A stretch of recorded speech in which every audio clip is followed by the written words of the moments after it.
nutritional therapist and personal trainer. And we've got Becky here. So Becky and Gemma, would you like to introduce yourselves? Becky, you go first.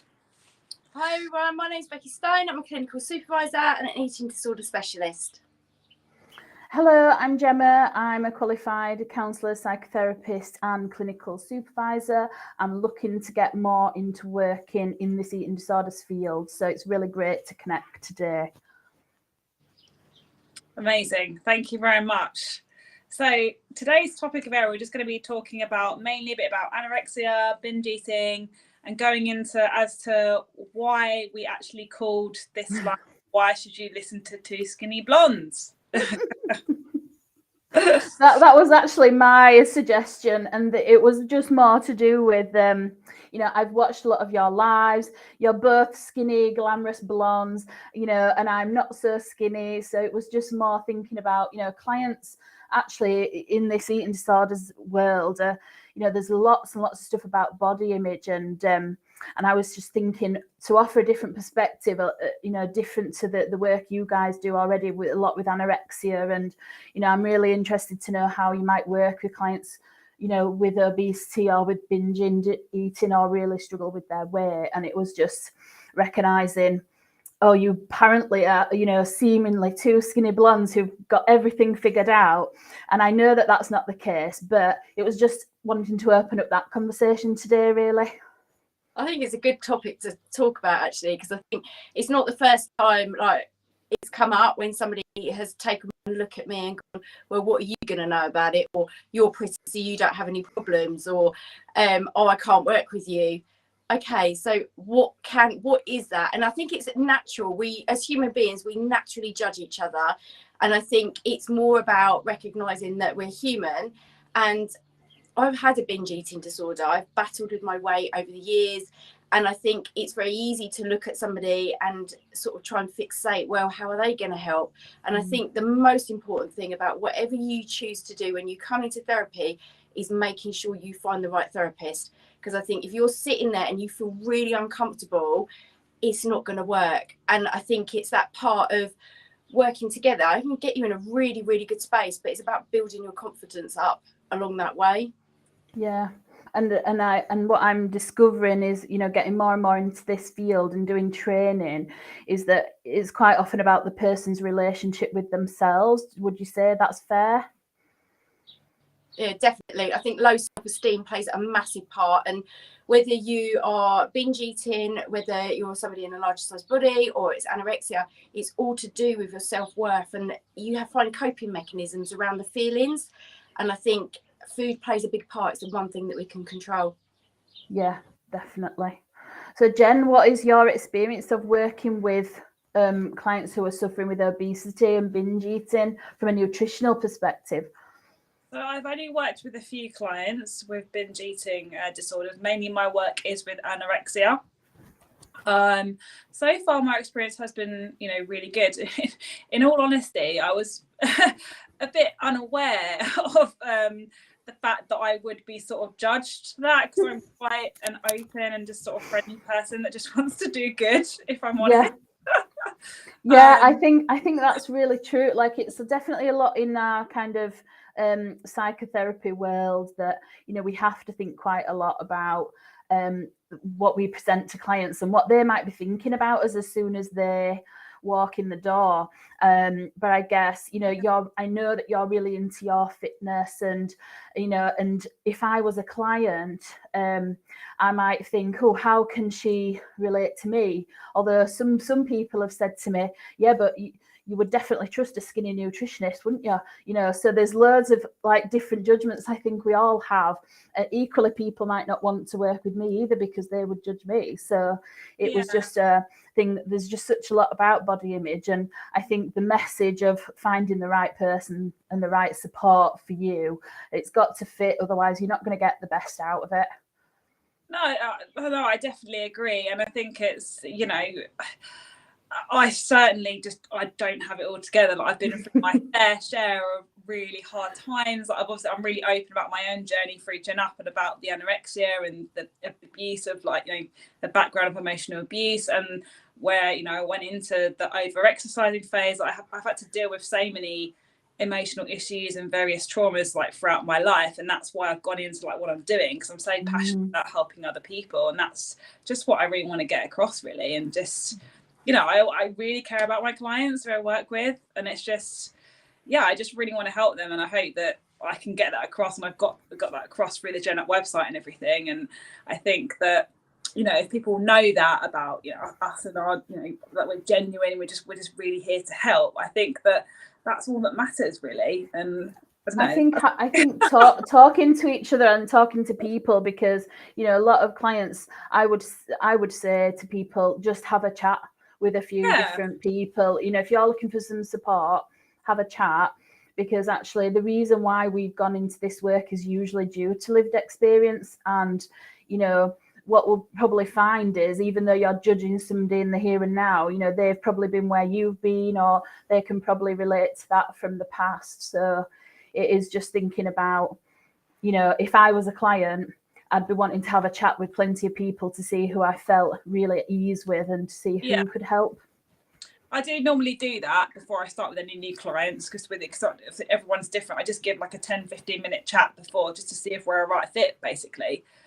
Because sometimes, you know, I'm not always the right fit for that person, and if not, I'll always refer on to someone who I think might be. And I think go on. I think that's where it's working within your professional competency as well. I think that's also something that's really important. So sometimes that I might get a referral come through, and I think it's not that I don't want to help that person, it's just I believe that maybe it's not within my remit and it's not my expertise. So I think it's really important to refer somebody on, but also without them feeling that rejection and it's making sure that you're saying to them, look, it's better that we refer you on so you actually get the correct support, because actually professionally I'm not trained in this area.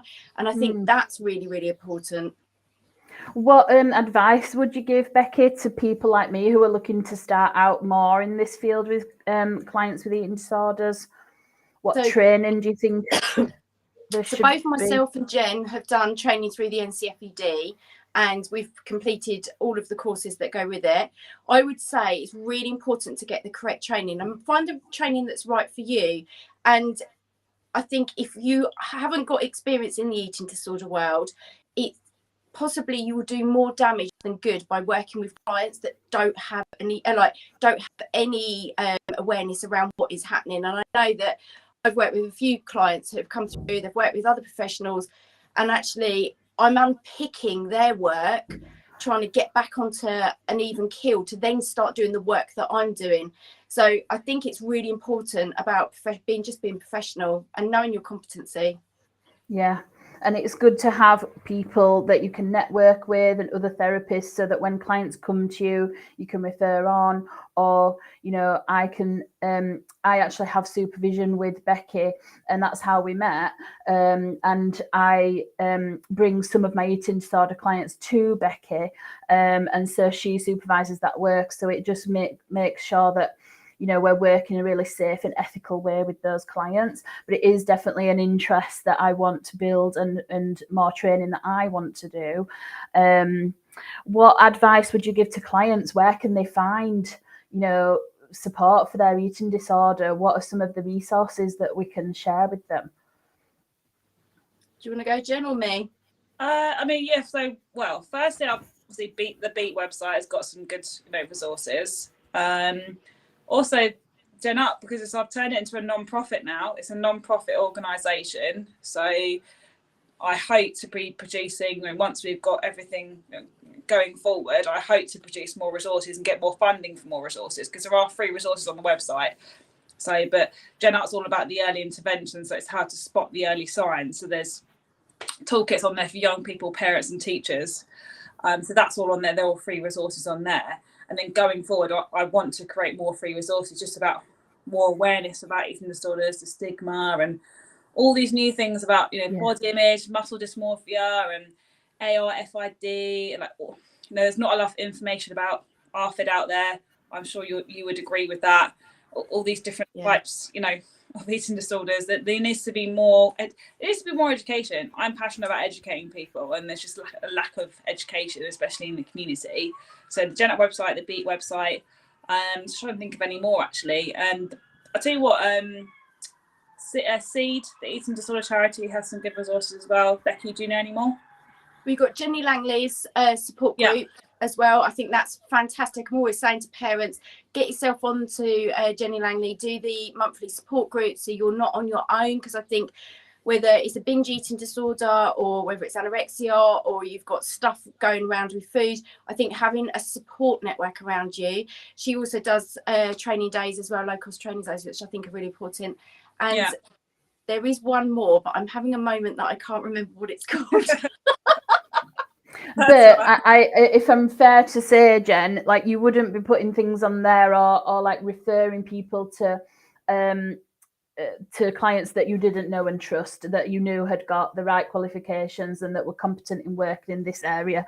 So I think it's important to highlight that, you know, everybody, that there's lots of people out there who maybe don't have, you know, the qualifications or don't have the experience, and that's why I would always encourage clients, have a chat with us, look at the credentials. Clients don't realize they can ask what training we've got, and they can ask, you know, what the qualifications are. Of course, yeah, I think that's so important. I mean, all my qualifications are on the website and everything. So, I mean, I say that to clients as well, but I just think that because we're just sort of, I mean, Becky and I have spoken about this, it's quite sort of an unregulated industry, and there's just not enough, you know, information about it. Like there's no sort of like it's just got to be stronger boundaries in place about regulating the industry and like working with a qualified therapist and constantly like reiterating that and talking about it.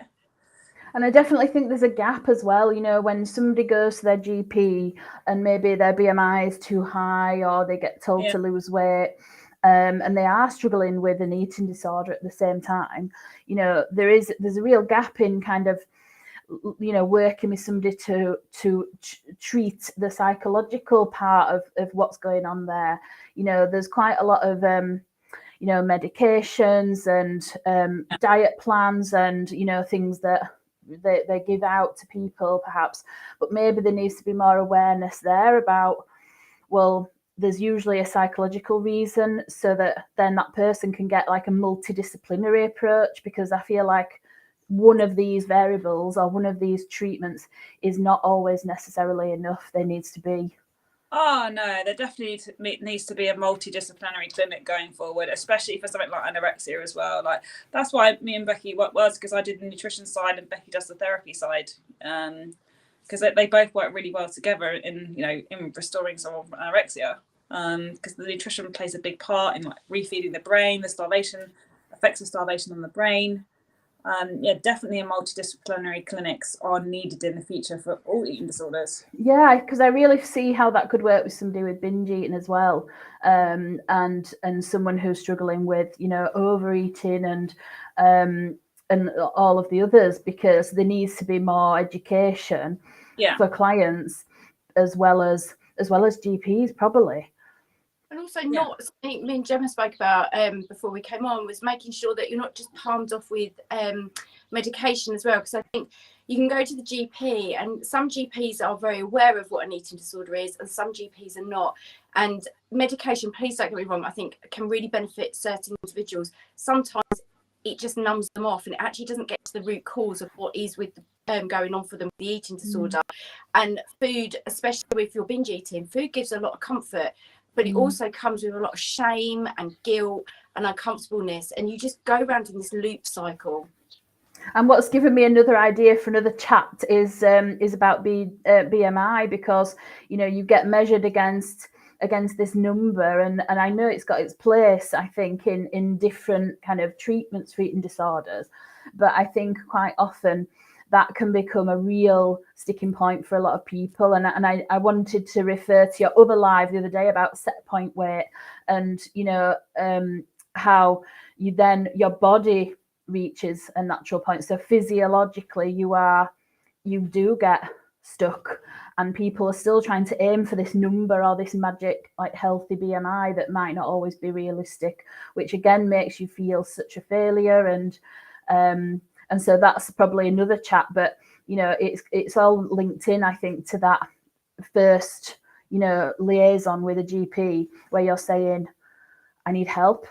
Yeah, Yeah, no, you're completely right. The set point where the set point theory is very good, because I mean, it is obviously derived from animals, so it's just bearing that in mind too. So, but I mean, it's a genetic sort of thing, and it's an environmental, infectious set point weight. There's so many different things, and we're all genetically very different. We're so unique in terms of how we exercise and how we really need to eat, and that's what I'm passionate about getting across. So, but we're just told to fit this system. Yeah, we are. Yeah, which is wrong. We're not. We're all unique. We are all unique. And why should I listen to two skinny blondes? The answer is, well, I shouldn't, but let's have a chat and see if they might be able to help me. And if they can't, have a chat with somebody else. And I think it is that, isn't it? It's that the relationship is, it's like Marmite, isn't it? You either love Marmite or you don't like Marmite. And I think we're all the same. We don't have to like everybody. And I think that's the most important about when you enter into therapy, or you see Jem for the nutrition side, the relationship is the most important bit, because eating disorders come with a huge amount of guilt and shame and uncomfortableness. Some of that stuff I've experienced myself. Jen's experienced some of that emotion herself. And I think that is the most important bit, that you feel comfortable with trust. Yeah, absolutely. Definitely. Yeah.